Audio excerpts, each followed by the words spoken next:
We heard there in the comments them saying that they felt like sending more troops in would be seen as an invasion. At this point, how could they afford not to send troops into Burundi? I actually think they are right to be cautious, because when you are going to send in, troops into a country like Burundi, which is landlocked, they have to go by mostly by planes. They can be shot down. The government, it's very hard to send troops when the governments oppose it, and the president has said consistently, President Nkurunziza, that no, he doesn't agree, and he didn't go to Addis. His foreign minister was there, and he said at every stop, no, we still don't want them. We have to talk and see whether we agree. Incidentally, several African countries behind the scenes also said this will be a dangerous precedent, because if they had done that, this will be the first time.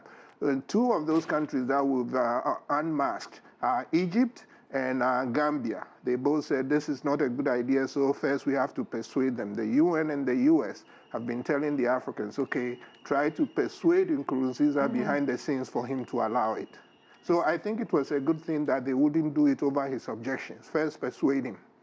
Is there a way around it, though, to help the people?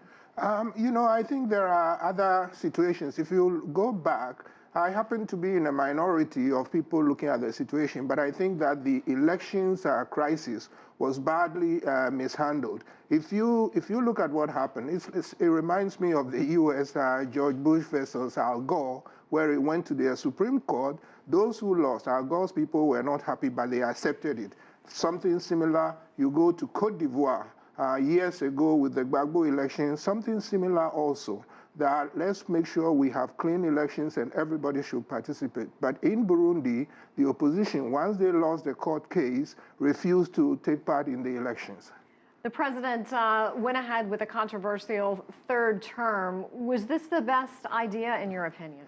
No, it wasn't, but you know, he's a politician. Politicians will do anything for their advantage. So for me, the problem lies in the wording in the Constitution.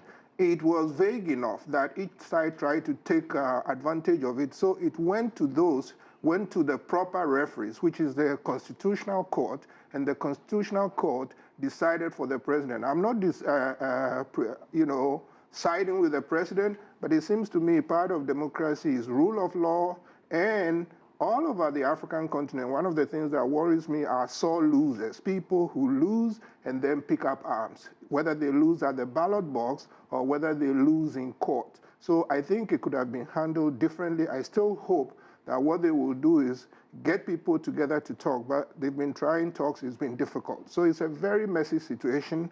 Sending troops against the host country's wishes would have been very catastrophic. So it's important to keep pushing until they reach some agreement.